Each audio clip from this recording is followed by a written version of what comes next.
We have in front of us is the newest revised copy, and a letter from the attorney describing some thoughts on it.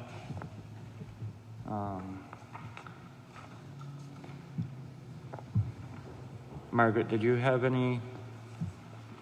You spoke with the attorney, right? Yeah, you can see flip it on the back side. You'll see the questions I asked. Oh, there it is.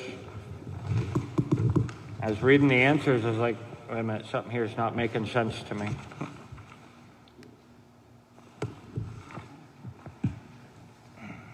Do you have that? Okay.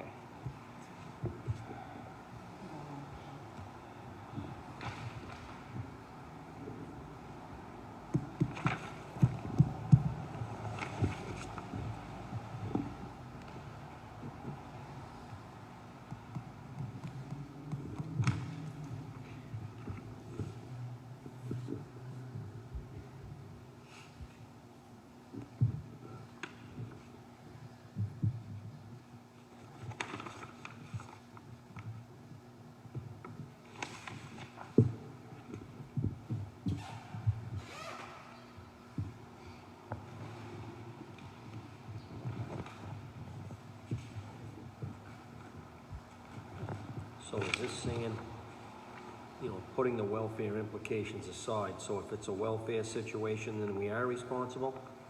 Any welfare situation is not as responsible. Okay.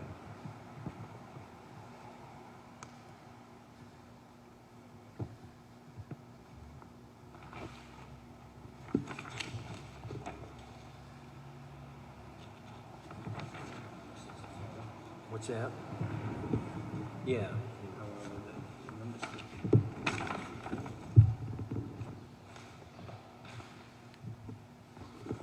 All right, so my take on question 4, about the rooms, inspection of rooms being rented.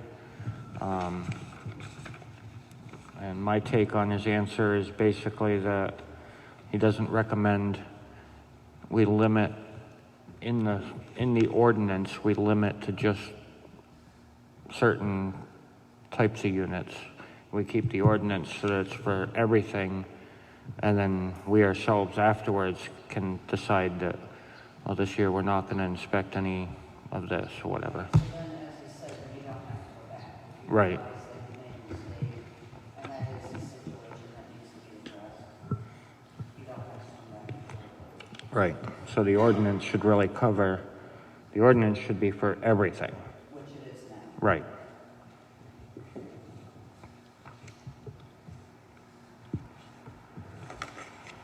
And I was happy to see about the fines, not that that's a goal, but when necessary, it's exactly as it is for the code enforcement. Yep. It gets compounded by everything, so. Yep. As we know, sometimes, not all the time, that can be a real wake-up call. People who just decide not to. Right.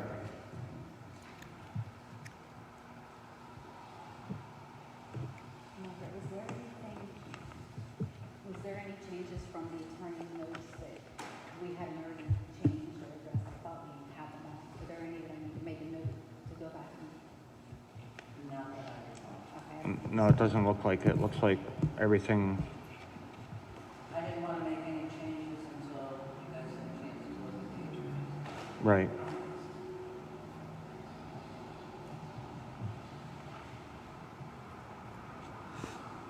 And again, to be repetitive, we have over 600 units of rental housing in town that I know of. So we know there has been improvement, in the last 5 or 6 years. And unfortunately, this ordinance, in the long-term outcome, is going to address the few and not the many. Right. Where really the many in town are good, honest landlords, and they do a good job. If there was minor things, it would be out of innocence and not aware, that a smoke alarm needed to be handled or something, something like that. Sadly, most laws are for the few and not the many. And what we're here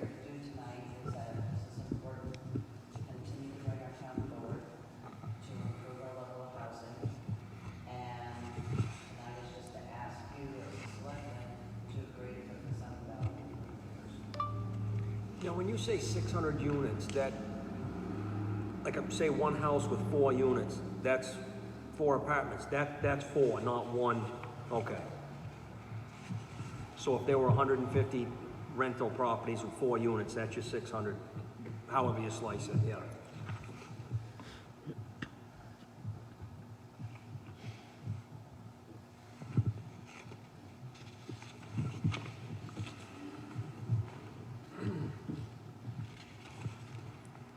You didn't, the last time you guys highlighted the changes in here, I didn't. You know what, James, what you're looking at now is the last time we met, everything was highlighted.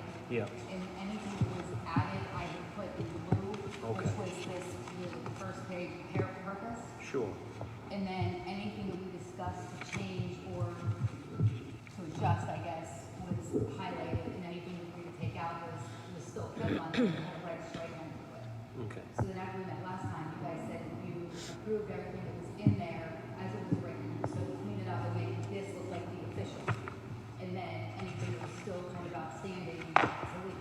Yeah. So the only thing that is still up for a little bit of a question, which still goes back to the owner occupied, which unfortunately, I did think it was still yellow, but I could see that it wasn't. It was on page 5. In black and white. Well, I think, like, do you see how this section still has like darker? Well, yeah, that was highlighted in yellow. Yeah. The section you had in blue. Oh, I thought it was orange, but nonetheless, that's The point is, when I did last time, you couldn't see it, right. so I changed it to red so that you could see it. Okay. Which is the paragraph above Yep. So it's on page 5, and there's still little notes beside it though, if you see the little sub column there. So that's still kind of in question for you guys to decide what you want to do. And then the other thing that is still in here is the fee. We originally it said $1,000. The discussion was The fee or the fine, you mean? the Yeah, fine. okay. Thank you. Yep, thank you. So originally it was 1,000, and there was discussion of making it 500, but that again was not anything official. So I left that still highlighted to say 500, and I'm trying to find the page it's on. I don't know where it is right now. Oh, it's on page 7 in that 3rd paragraph. Now, that's if you go in and find an infraction and you give them 60 days and they don't comply, they get the fine. The fine is basically, as we do now, it's a blatant disrespect. If someone is honestly trying, then there's no fine. Yeah. So who's make that determination? Who will? Usually the housing inspector does, as I'm down to code enforcement and inform you guys. You know, here comes a time where somebody's honestly trying, and let's say they couldn't get an electrician. Yeah. You know what I'm saying, they honestly tried. No, no one's gonna be, you know what I mean? Oh, I know. That's just not. So But that- we need to- Highly likely. Back to the owner occupied, and what Ben had said about like the people that rent rooms. Obviously, those are the ones you don't know who's renting a room really. I mean, so, you know, obviously you're never gonna, you know. Right, but I do agree with the attorney. I mean, I do agree with what we had me and Gloria were talking about earlier in conversations like weeks ago with the owner occupied, but I do agree with the attorney where the ordinance itself should cover everything. Owner occupied, renting of rooms, all of that should be covered in the ordinance. That way, no matter what, we've always got it, it's an enforcement. We have it for enforcement. But if for some reason 5 years down the road, everything's working out great, this is working great, we can say, okay, well, we don't need to do any more owner occupied at this point because those are all in good shape. We can make, the select board can make that call at any given time. At least keep the ordinance so it covers everything so that we don't have to come back and keep changing the ordinance because we're like, oh, we didn't put this in and we didn't put this in.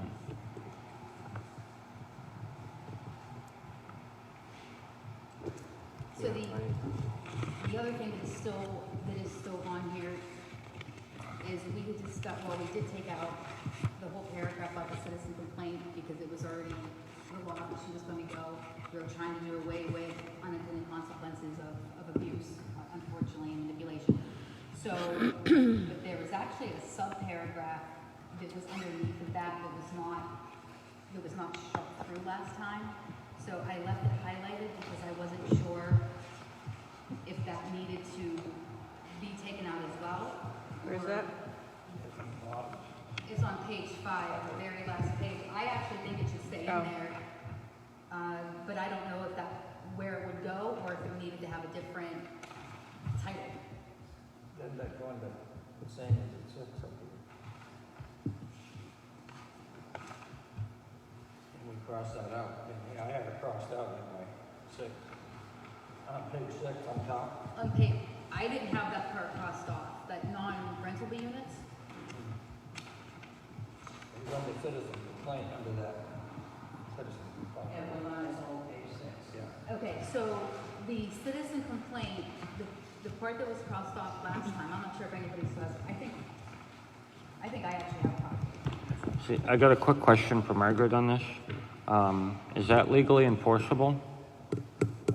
This paragraph that we're talking about that's highlighted, That came right out of a statute, did it? It just seems odd to me that any 10 10 people. residents can complain. sign a petition. well, 10 isn't really a random number, but it's kind of a random prospect. Right, but, I mean, Right out of one of the regulations. I just look at it as me and 9 of my friends Have a grudge. have a against grudge somebody. against one person. Now the 10 of us sign a petition and say, hey, that house is unfit. Even if it was brand new and the nicest house in town, that still, by our own ordinance, means we need to go inspect it and, Some of the rules in the state of New Hampshire. right. It just seems like kind of like an infringement on, Well, I would, oh, go ahead, Margaret. I mean, I could go back and dig up her, even though it came specifically from the guidelines that came in, but I don't have any strong feelings for that one. I don't think, I mean, what's the odds that, I mean, I guess it could happen. They're called worst case scenarios. But, so you go and it's inspect it. 2020, the odds Go have and gotten ins- greater. Go and inspect it, and Right. if it's fit Yeah. to, Yeah, no, and I get it. Chances are it's probably going to be, yeah, I mean, especially if it's for retaliation, they're going to go in, they're going to find nothing. It could be, it's probably going to be one of those situations where they might find something that the landlord just wasn't aware of, but, And citizens already have the right to complain. So, right. So originally, to answer Channing, to answer your question specifically, so this is the one we were working with the last time we met. So, under citizens complaint, we do have the strike through that we talked about. And then turn the page over, the strike through ends with the paragraph that says, the same procedures is used for biannual inspection shall be used in the case of citizen complaint. That's where the strike through stops. And then there's this other little paragraph where it begins with in addition or as an alternative. So that is what I'm talking about now that I still have highlighted because that wasn't struck through so I wasn't really sure, what you guys, would it stay right there? Would it have to have a different, subtitle or? My does it get taken out altogether? My personal opinion is to not put it in. I mean, the current housing laws already say that anybody can put in a complaint about anything, and if it's a valid complaint, then it's up to code enforcement, building inspector, housing ordinance inspector. It's up to somebody we have to inspect or we have to look into any and all complaints. Well, any valid complaints. Not even that. The statute, and I'm sorry, I can't say it verbatim, but Mike reminds me of this all the time. In Winchester, as with many towns, just in general, we can say there's a lot of violations, especially with joint terms, for example. There's no way any municipality could be addressing every single one of them at the same time. Financially, literally, it's just impossible to do. And I'm sorry, I don't know the statute, but I got that from Mike. The statute does allow municipality, it's not to pick and choose, I want to be very clear on that, but to address whatever they can in a period of time. Right. So I just want to be careful. Right. But that paragraph that we're speaking about striking out is basically already law anyway. And I agree, I don't have an issue with that, it's just we're just. Right. Yeah. My wording might have been a little off, but So Long, then- long story short, I say we cut it So out. just take it out. I That's mean, it what I was say. part of that other, it just wasn't crossed off, you know, it could have just been I overlooked it. Okay, so I'll take that out for the final draft, and then, so the really, I do like the $500 rather than the 1,000. I would leave it at the 500. all right, so I can put a circle here and put a star and leave that 500. Well, the problem is gonna be collecting it no matter what it is. You are, No matter what it is, I mean, we could set it at a dollar and Yeah. they might not collect, they might not pay, but Yeah, Well, what's nice is that some people that will scare them, yeah, and that's important. right, The goal is compliance, right, the easier the better. right. Can you add a tier to that? It's a working group, right? Can you add a tier to that to say that if somebody doesn't pay a fine, that there is a repercussion for them not paying said fine? Yeah, I don't know the answer to that, so, I can answer that partly, Natalie. The fines are given, within the statute. The only way I'll use the word multiply if somebody doesn't, comply is, let me read it right from this.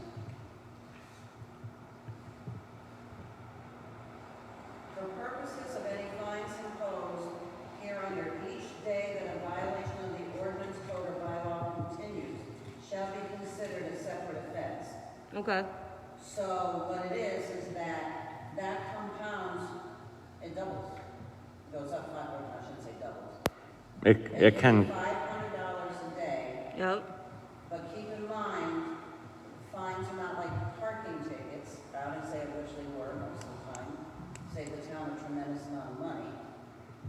The judge, if we have to go to court, agrees with those fines, and he validates them. And the judge will do that. That has happened many times. Right. No, I understand that. Is there a way that we can put in this ordinance, though, a specific line that says that if you don't pay by, 7 days, then it's taken to a judge? I want to say no. Okay. I understand what you're asking, but we accomplish the same thing by the $500 a day for every day violation. Yeah, no, I understand that, but you guys just said like you already have trouble collecting that. So I was wondering if there was something we could do to be proactive to, And I agree with that, but we, as a municipality, towns don't right now have the means of collecting, and I'm gonna refer it like to parking tickets. Unfortunately, we don't, and it stays. okay. Thank you, Margaret. Thank you. So I don't want this to be, I don't want this to come to almost act like a punishment. I mean, I think the goal here is to right. get everybody working together and collectively. And the last thing I would want is to be, punishment, and then we're back to where we are now, which is with nothing. And, I look at it as a fear factor. all right, so we're gonna leave the $500 on there, and we're crossing off this little part that has a sub-paragraph on the bottom of page 5. Yep. And then the, the owner occupied, are we officially leaving that on there, or is it still, want me to just leave it alone, you guys are gonna discuss it at your will? And I think that was it, unless anybody else can think of anything else. My understanding is Ben wants to leave it on there, but I don't know if you guys want to discuss it at a later time, or it doesn't, up to you, you want me to do it. I think it should be left, and I mean, I know he spoke to that, Yep. it's, I'm personally against it, but you know my opinion. How do you guys feel about it, Jack and Jan? I've said before, all or nothing, yeah. And I said if it's all or nothing, then it should be everything, not just rentals. So, I mean, that's where I stand. What's Well, I that? thought Margaret said, though, you can't do. I know so- that. So, But the difference comes down to. and I putting get it, somebody and I else's respect it, life in is danger. Live free or die in your own private property. You have the right to live as you choose, as long as you don't impact the nature. That's a very general statement. There's a much legal definition of that. But when somebody rents That's a business transaction. That's just a different animal, and that's why they have this. That's my opinion. I say leave it in there. Yeah, that's what I say. I say leave Oh. Okay, so the changes. Four of us say leave it, one says no, so. Yeah, I'm saying no. Alright, so the changes I'm gonna make, the ones that are on here now, that you guys see, are basically what we agreed to the last time we met, cleaning it all up and making it more, official. So, in addition to that, the $500 is gonna remain the $500, which was taken down from 1,000. Yep, So I'll make that in there. We'll take out the bottom of page 5.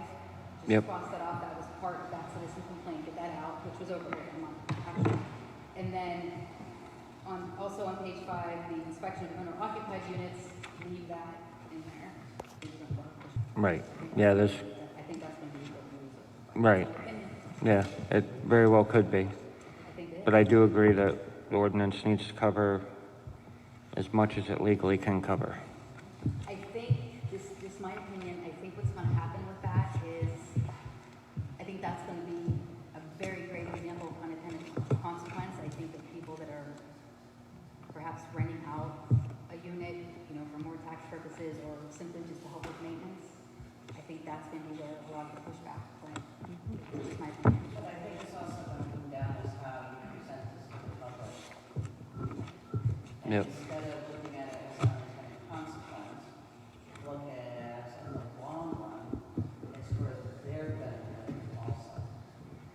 Because then, turn around, they and the tenant, in theory, will live in a safer environment, especially if it's done by, innocently not knowing. So it's going to come down to how you present it, how you educate the public, and what the long-term benefits are. Obviously, if you have a safer place, two means of egress, and the lighting is up to par, and the heating is up to par, the odds are you're going to get a better quality tenant, and the odds are you're going to be able to collect more money. I'm not saying substantial, but there's more positives than negatives. Fair enough.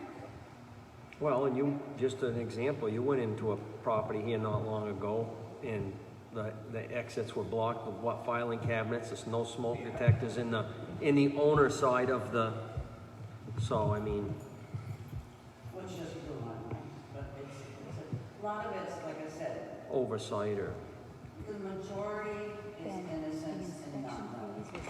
And that really is what makes me excited. I think we about left this, all that alone. is helping people. Obviously, it's the few that I look forward to striking their butts out, but it's more possible. Margaret, the fees for the individual rentals, did we do anything with that? I just have myself ask that, I didn't know. Yeah, we did talk about that last time. Talked about lowering the fees down to $25. Oh, for a main unit and $10 each additional? Yeah, Okay. just for example, you're going to have one basement, one attic, or, maybe one common hall. So does that need to be actually added into this someplace? Well, like last time, is that the fees were not part of this. Okay.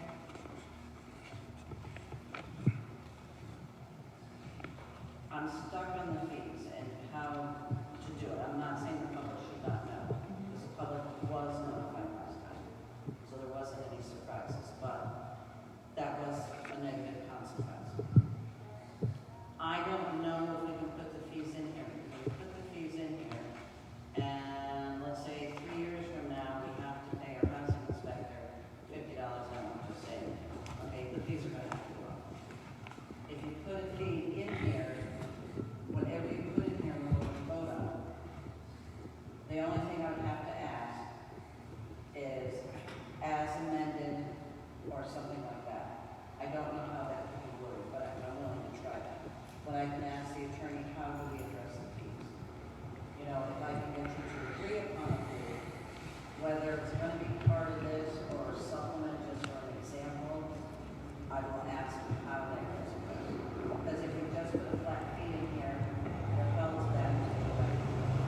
Right. No. But I know some things like the building codes, it always says as amended, Right. so but I don't know. Yeah. I don't wanna say. No, I get it. It makes sense. Yes, I think that's the only thing we're really waiting on now. So I'll make the changes, the new changes again, Yep. basically just agreed upon to. I'll email them to Margaret again, and then we'll wait until we hear back from the attorney on what the item is. Yeah, as far as for the fees. I think that's the only thing, really. What, I have a question. What did we decide about accessory structures? Because it Oh, still that's says, taken out. because it still says it here on page 10. Let me see.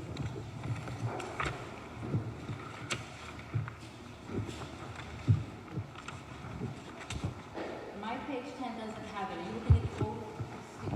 No, I have it here, It yeah. says accessory structures. Garages, sheds, decks, and other outbuildings. Oh, yeah. Yeah. I crossed it off. I don't know if I didn't save it. I'll take them back out tomorrow.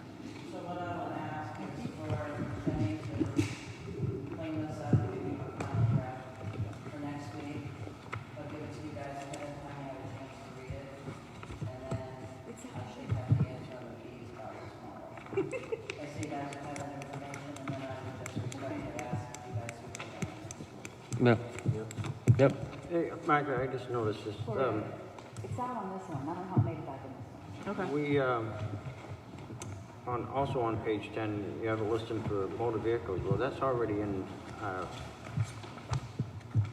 town portion of the ordinance. Yeah, that's true.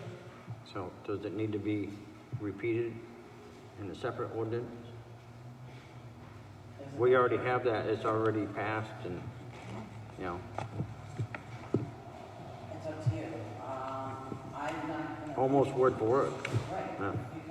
And I put it in there. Yeah. Okay, back whatever, 4 or 5 years ago. It's important because that is a conversation that I do have with landlords and tenants. And one of the issues is, it can be either or. Like, there was an issue up on Richmond Road a couple months ago, a tenant. The landlord called me and asked me to help them get rid of 200 vehicles. Yeah. Help you get rid of one, but technically, the landlord, being the property owner, is liable, not fair, but, you know, it is Yeah. what it is. I personally thought by putting it in here, because not everybody reads the zoning ordinance is aware of it. The housing standards, the goal is that every landlord is gonna have a copy of this. So they know ahead of time what's expected and what's needed. So even though it's repetitive, doesn't necessarily they know what's in the zoning ordinance. This is overall maintenance of the property. I thought it was important. Keep it in there? Yeah. Okay. All right. Anything else? No? No? All right. Sounds good. Thank you.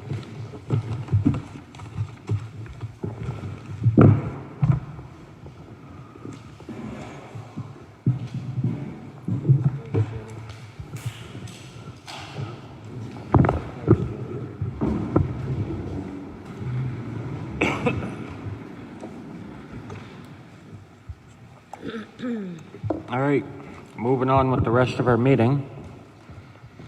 The first order of business is to approve the minutes from Wednesday, August 26th. So moved. All those in favor? Aye. Opposed? None, motion carries.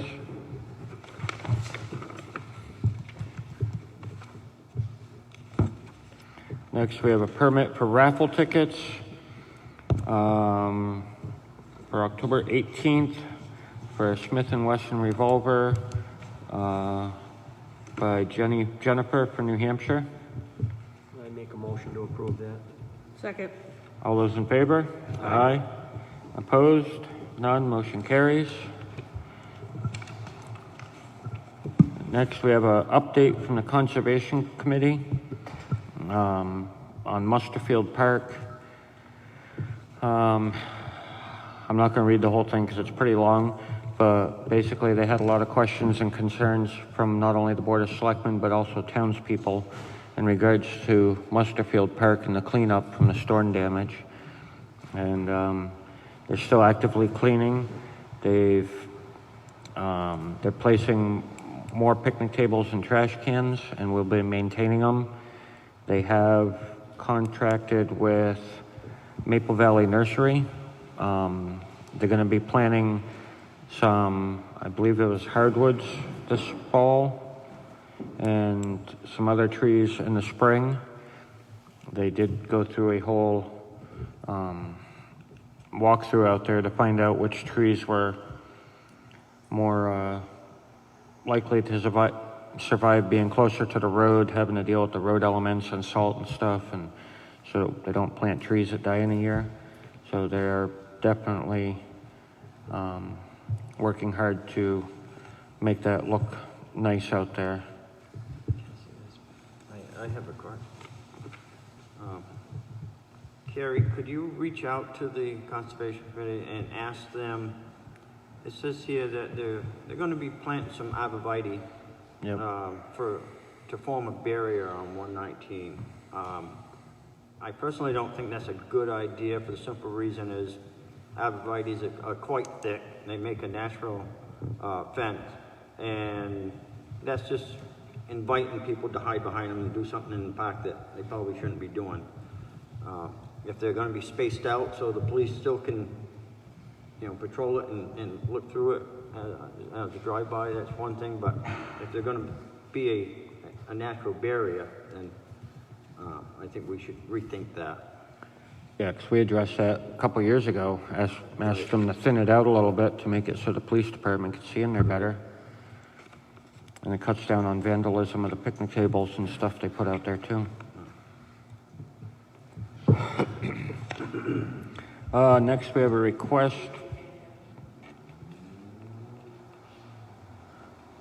Huh? Oh.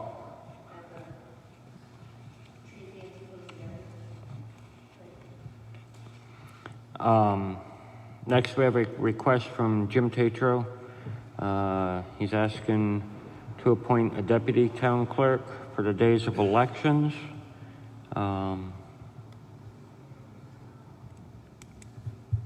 That way, because of elections being at the school and not the town hall, Jim's going to be at the school, and he wants to appoint a deputy to be here and keep everything running still. And he's asking us to appoint Connor Hill as deputy for only 2 days, 9/8 and 11/3, the 2 days of elections. What's the board's feelings on that? So moved. What about Danielle? Because the polling is going to be up at school, She is too? they want to keep they need 2 people at the polls. Right. So if right now they only have 2, they need to keep 1 here. So they're just asking for some help for that one, well, actually 2 days. Okay. Yep. All those in favor? Aye. Aye. Opposed? None. Motion carries.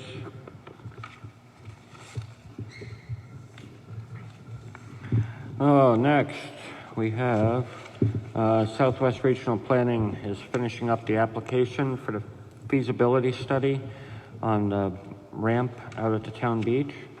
And as part of this application, we need to hold a public hearing before submitting the application, and they're hoping to do it September 23rd at 7. Does that work for everybody else? What time? Regular time? Yeah, 7 o'clock. Yeah, so Carrie, go ahead and let them know and post that for September 23rd. The last Wednesday of the month, is it? No. No.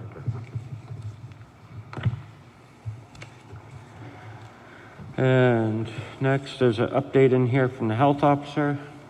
I'll read the entire thing. It's not very long. Published today on the New Hampshire COVID-19 dashboard is Winchester has 1 to 4 active cases and a total of 10 to date. The state has 23 new cases, none in Cheshire or Sullivan counties. Cheshire County to date has had 129 cases, 12 hospitalizations, and 3 deaths. Cheshire County today has 11 active cases.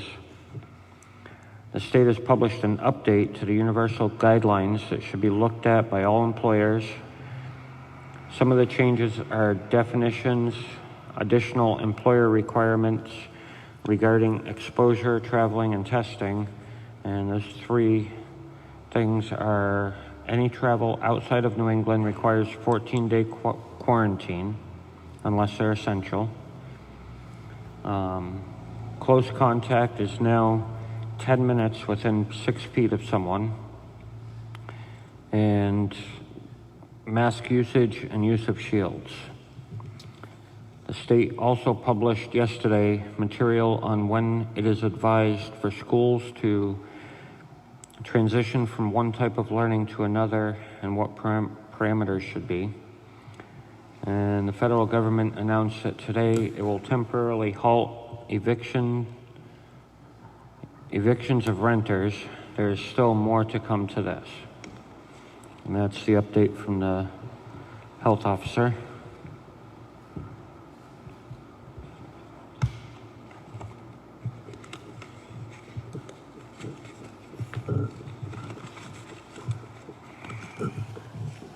Next, we have a request for payment out of the Winchester Town Beach Fund to the town of Winchester for $75. I'm assuming this is probably for the audit. Yeah. We'll make a motion to approve that. All those in favor? Aye. Opposed? None. Motion carries. And then request for payment out of the Police Outside Activities Funds to the town of Winchester for $700. Make a motion to approve that. Second. All those in favor? Aye. Opposed? None. Motion carries. And a request,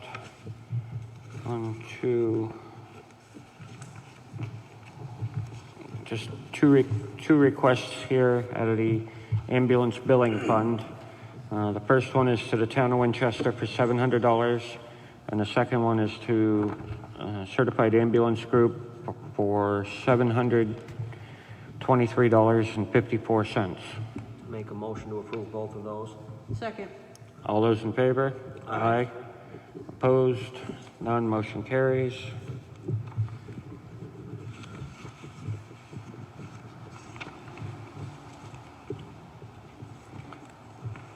And then a request to pay out of the cemetery building donations checking account to Hampshire Lumber for $6,171.05. Make a motion to approve that. Second. All those in favor? Aye. Opposed? None. Motion carries.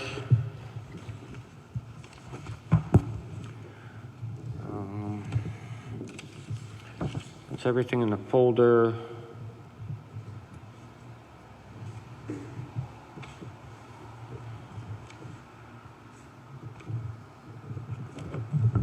I don't have anything else. Does anybody else from the board have anything? I just wanted to, maybe Rick wants to touch on this, but the water upgrade on Richmond Street appears to be going ahead of schedule and moving along quite well. Rick Molesky, Town of Winchester Water Superintendent. Yes, we're moving along quite well. We've had a couple water breaks through the duration so far, but other than that, we've made it from Pump Road at the Well 3 Gate to all the way past Maxwell Court. We're at 177 Richmond Road right now, so we're averaging over 400 to 500 feet of linear pipe every day, so it's going quite well. A few adjustments as we go. We weren't using any bedding sand. We switched over to bedding sand today. We had to run behind some telephone poles to keep out of the road. So if anyone sees any of those, we're trying to stay within the state right of way, which I believe we still are. We were told that it's a 50-foot right of way. I did get someone tell me today it wasn't, but Frank Lindenberger told us that we did have 25 feet from the center of the road out. So if anyone questions that, that's what we were told. It was all approved and we did the job, so. Again, it's going well. I mean, there's some, you know, it's moving so fast. A lot of the services and the laterals have been, you know, impacted, but we're putting them back, the contractor's putting them back together as we requested, so. Other than that, I think it's, we're pretty happy with the progress of the job, so we should be at Stone Mountain by the end of this week. So I've already talked to Stone Mountain contractors, they know it's coming, so they can start running their water and sewer together, you know, in parallel as they work into the park, so. I don't know if anyone has any questions. No, I've been watching it every day when I drive by, and looks like they're moving right along pretty Yeah, good, they're moving so. along good. And again, they're quite cooperative. Like I told them today, I wasn't there when it started to get a little stony. I was down the Stone Mountain. So I came right up and I asked them, we need to switch right now to bedding sand, and they did immediately. So just so everyone knows that, that's what happened. And again, what we were told when we walked the site, that we could go behind the telephone poles, which we had to, because unfortunately up there, if you guys know, around by Jim Blair's house, his old house, that water main did start, it's in front of some poles and it's behind some poles, so they've had to cross that water main. That's the second time we had to cross it. I don't know if anyone knew or heard about what happened at the beginning of the project, but when we pump road right off the bat, we found out the existing water main it only had about 2 feet of cover on it. So when the pump pack went in, instead of fixing the problem or doing anything about it, it was just covered up. So that's the first problem we ran into. And like I said, I knew we were gonna get pretty tight by, right around Jim Blair's old house there, so. And it did get tight, so we did have a break right there, but that's why we're navigating. It will come back out between the road and the telephone poles. Unfortunately, we have to stay out of the roads. So if anyone has any questions about why that's happening, that's why it's happening, so we can do this project and again, just to let the public know, when this was bid, we made an agreement that with the contractor, because he came in solo with the bid, that we would try to keep this out of the road. We're not making any special provisions for this contractor whatsoever. This was agreement made between the town, the water department, Tater and Howard, and DOT, that this would be allowed, you know, for him to navigate this water line out of the road. So I just want to make sure that's put in the minutes so that everyone's aware of that, okay? Yep. Rick, up by Pelkey's house, they run into bony stuff, is it today? Yeah, today, well, I would say right after, because you were into sand yesterday, right past Maxwell Court, but just as they get up to by Jackson's house, right off the bat, they went right into that gravelly stuff. So, again, unfortunately, they had to be asked to turn. I spoke to them at the beginning of the job. I said, when it gets gravelly, you know, we start getting, you know, inch 3/4 to an inch stone in there, we need to, because the spec doesn't call for that, you need to go to bedding stone. But I had to go up there and tell them to do that, because I received some calls already. People saw stones in the road, so I was trying to take care of another issue. But again, that's part of the, you know, going that fast. Unfortunately, if anyone has any idea, usually if you do 200 linear feet in a day, that's pretty good. But you know, 400 to 500 feet, that's exceptional. But that's going to allow us to get to Stone Mountain and help them out too at the same time, because they really would like to run their water and sewer together, so they don't have to, you know, dig the road up twice. So Right. Basically, Right. that's why they want to do that. Yeah, no, it only makes sense. It all makes sense, and that's why Right. that's the goal right now. Why we're moving that fast. Yep. So No. the new layout's all documented, I assume, you know? Yes, well, Future. there's an on-site engineer making all the ties. Yeah. I'm taking pictures at the time. Yeah, that's what the on-site engineer's there for. I was hoping that he would done that transition for me for the bedding sand and stuff, but Yeah. we're there all day trying to be the intermediary, make sure this stuff's fixed correctly. If a hydrant, you know, I had some questions about, we've already traded off a couple hydrants. They bought all 6-foot Berry hydrants, obviously to you know, stay to that standard because of the depth of Berry and keep them at 6 foot. It's just not possible because of the sewer, you know, separations. And so if the sewer's there, we're going to try to dive underneath it. We're getting deeper. Sometimes we're going over the top of it to keep, you know, 18 inches separation. So, you know, and again, the telephone poles are not helping. We ran into buried power today. I believe it must have fed Babbitt's old shop, I would assume. Not documented, so we had to get Eversource involved right in the middle of the project, because we didn't know what it was, you know. We pulled up wires right over the water main, so, you know, we're just normal, typical stuff that you would find, but. Yep. But again, everything is being documented, the ties are all being made, and again, this will all be put into our GSI mapping, so we'll have it. You know, again, that can get shifted anyways by anybody editing it, but, so that's, the ties are the best thing we do. This project comes with an as-built plan, so the town will have the as-built plan. So that's the most important part. Right. We'll have that forever. Right. No, good work, Thank you. definitely. Thank you, Rick. I know there's been some concerns like uncollected back taxes, so I met with Jim and Danielle today, and with the, you know, the COVID, I just wanted to see where we were this year versus last year, and so as of August 1st, 2019, they still had $483,000 outstanding, and this year they're actually $20,000, they're $463,000, so even with the, you know, with the virus, you know, people have been paying not substantially better, but Right, we're not further behind, which I assumed we might be. right. No, we're a step in the Yeah. right direction. That's all I have, really. All right, anything else from the board? All right, at this time, I'll open it up to the 15 minutes of public comment. Anybody from the public has anything?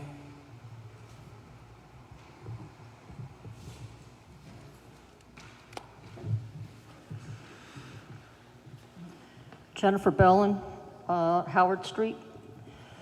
There are two areas that I would like us to be more proactive about instead of reactive. If we allow things to just run their course, so-called herd immunity, in Winchester, you're still talking about 2,600 Winchester people getting ill. This week, the mortality rate for people with COVID is 3.1%. I mean, if we follow national average, that's 80 people in our town who could possibly die. I think that's unacceptable. The other thing is this broadband issue.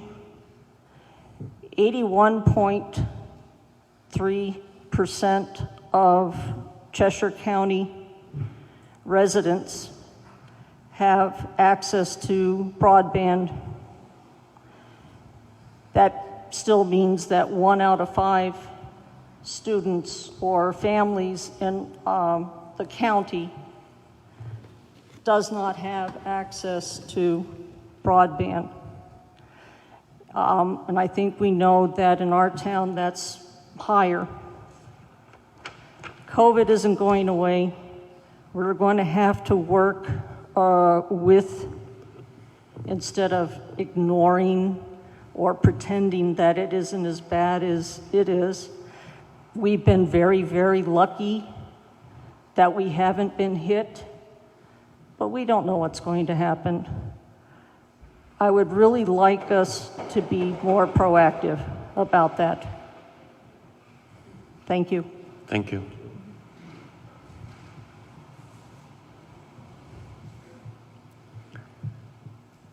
Mike?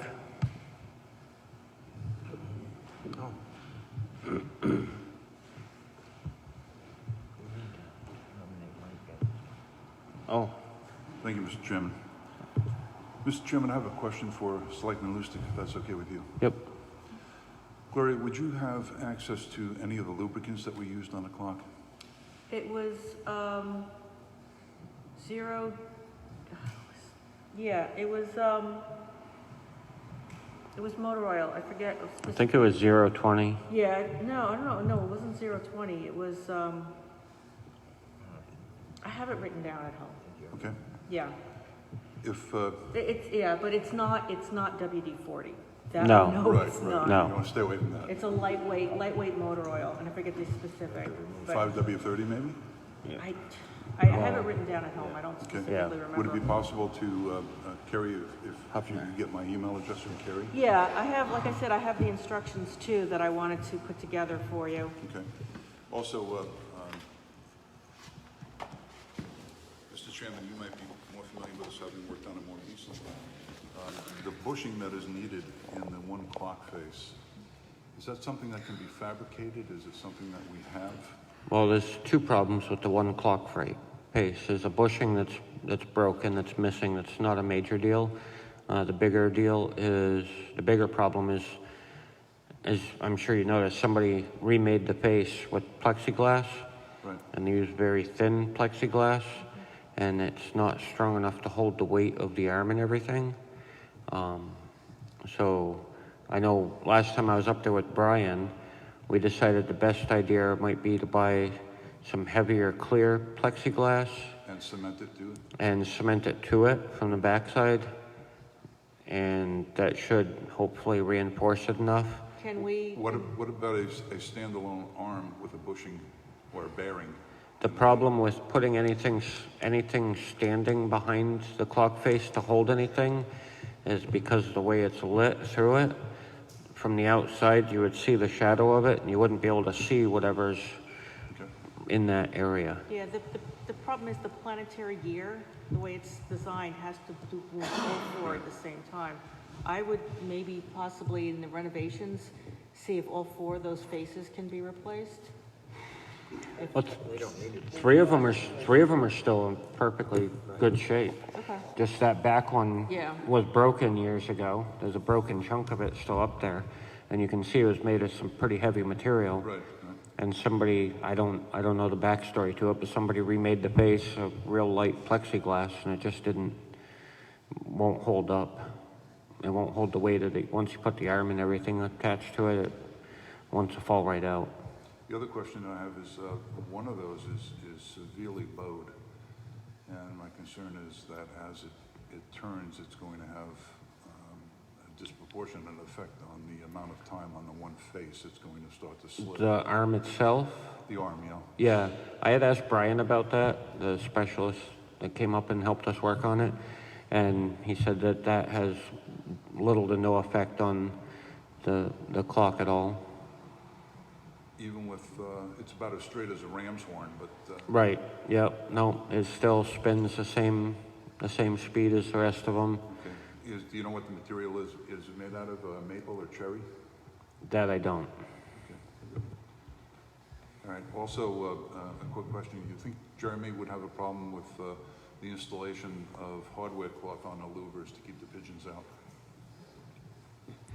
I think that was part of the proposal for the steeple repair anyway, wasn't it? There was something going in to keep birds and stuff out. I guess, I do believe that. Yeah, We've got about four Pigeon. specimens in various stages of decay up there. I've got to get rid of them tomorrow. yeah, I got rid of like 6 about a month ago, And there so, are droppings on the gears as well, so I'll Yeah. have to clean that off. yep. Okay, thank you. Mike, Mike? don't sit down.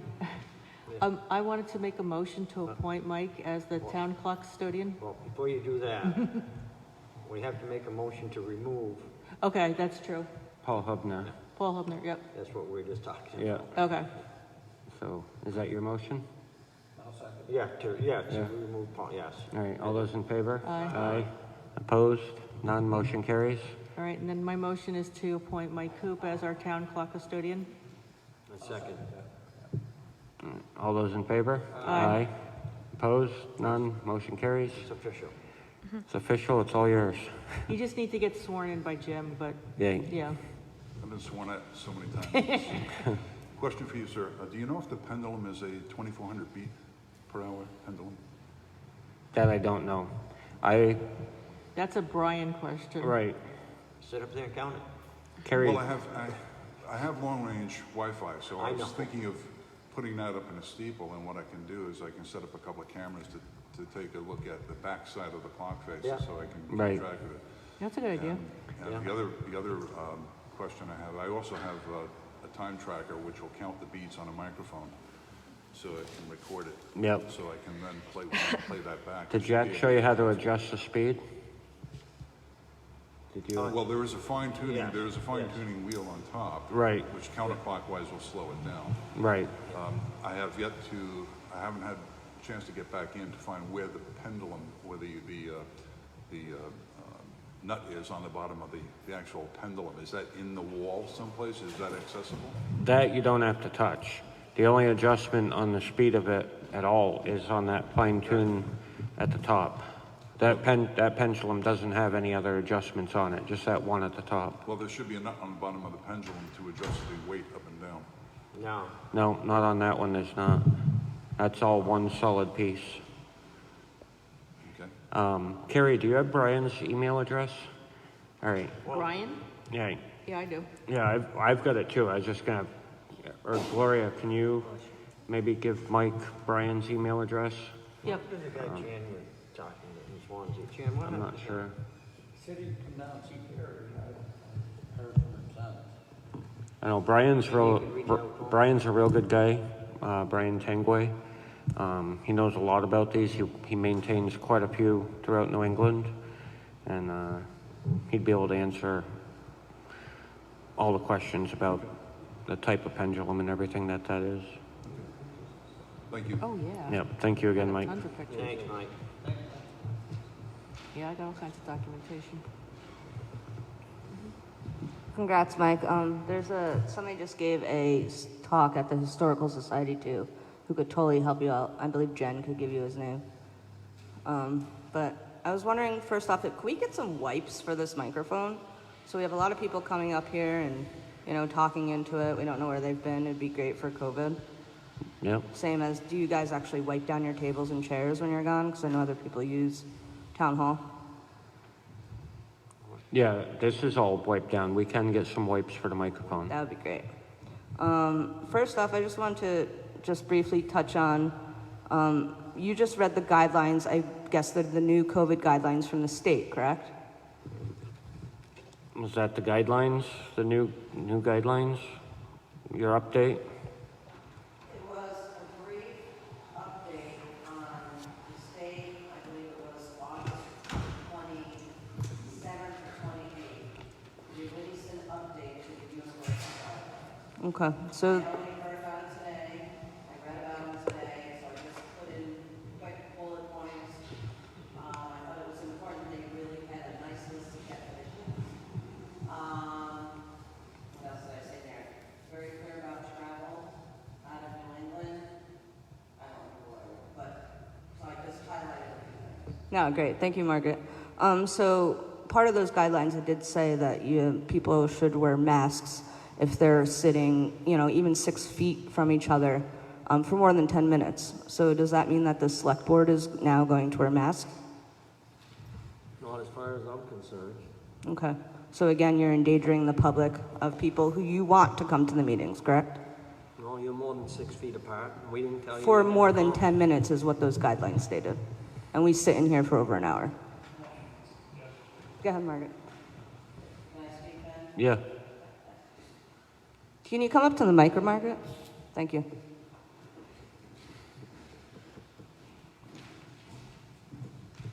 As a health officer, I appreciate your comment about the Board of Selectmen sitting closer than 6 feet. That is their choice, okay? They are more than 6 feet away from the public, all right? So you gotta take this into context. When you're within 6 feet, you should be wearing a mask. It's not shall or must. I'm sorry, but I just want to make that red counteracts that. It was a bullet point. I said it said in there about mask usage, okay? There was not a shall or a must. In the universal guidelines, they are a little bit clearer about how they recommend wearing masks and when they should be. There's a difference. Employees, for example, at my daughter's restaurant, have to wear masks, okay? Employees at a retail store have to wear masks. But that is not the same in every business in municipal government. Okay, that's all I want to be clear on. No, that's fair. Thank you, Margaret. Thank you, Margaret, for clarifying that. I just wanted to point out that I believe that, Ben, you yourself traveled outside of the state and then came back within a 14-day period, correct? I drove straight down, turned around, drove straight back. You also had some takeout and, all that fun stuff. But you didn't quarantine for the recommended 14 days. No, I didn't. Okay, thank you for putting that on the record.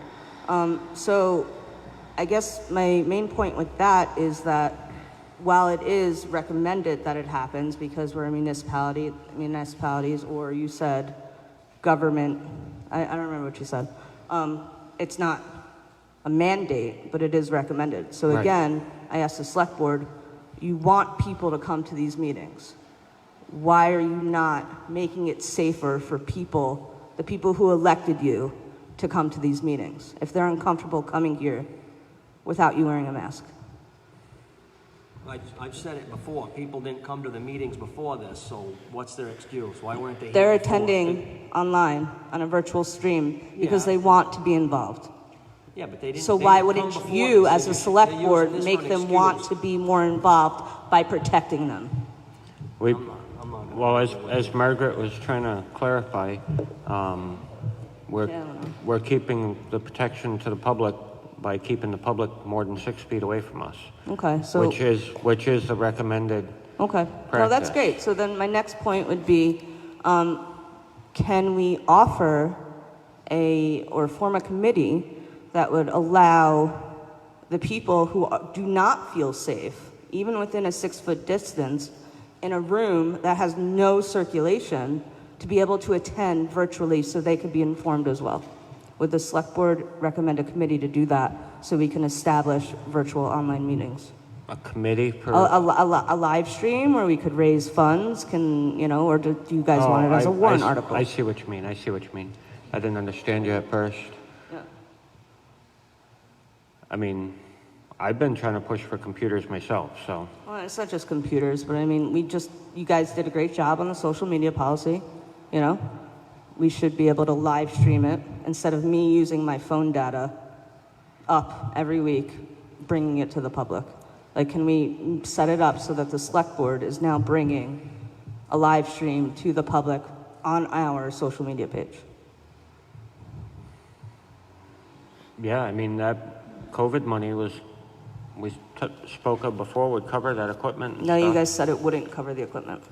It wouldn't? You guys said it wouldn't. It wouldn't cover new sound systems and stuff like Cover that. that specific equipment that was requested.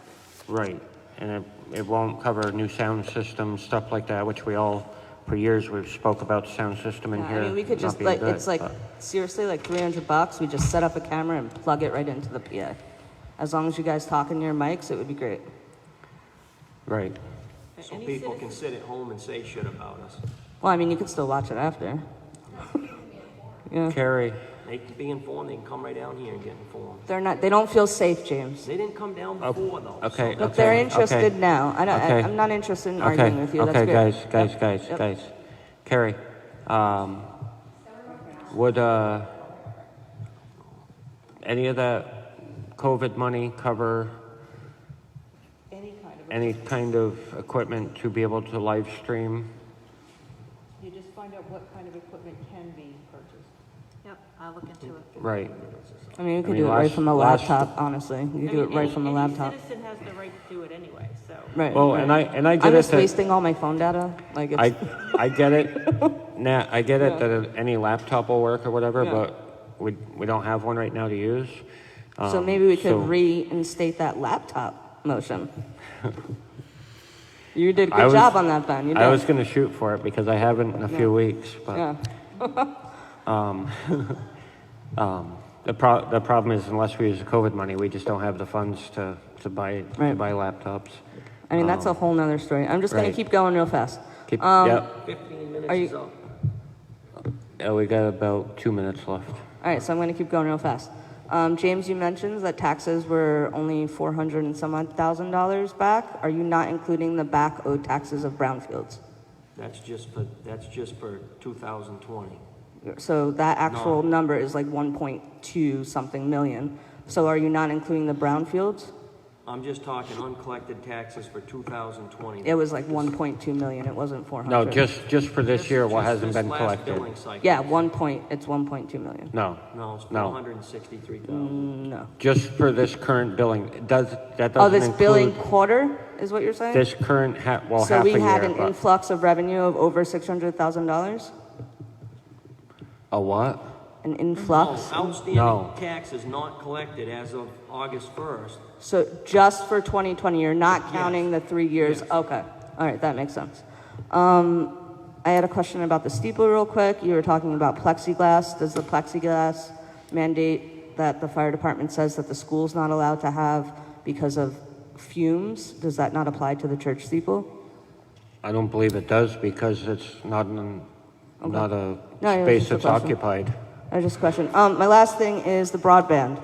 So, I submitted a lot of right to know requests for you guys, and I'm just going to ask. There's a lot of information out there. The last time you guys looked at it was 2018. I would like the board to form a committee to expand broadband to our residents. Well, I would be more apt to form a committee to look into expanding broadband. That's I great. wouldn't Can call we it make a motion to do that? expand, because we need to see what the costs are, because it It was would take It was getting a bond. 77,000 to expand it to 44 homes as of 2018. But that was only one bid from Comcast. So if we can form a committee to look into it, we could keep the ball rolling. Yes? Right, but That 77 was on Comcast's dime, not the town's dime. Right. So there's still the bond and the RFIs that we talked about and all that stuff. But so can we form a committee to look into it? we can advertise to see if anybody's interested in forming a committee.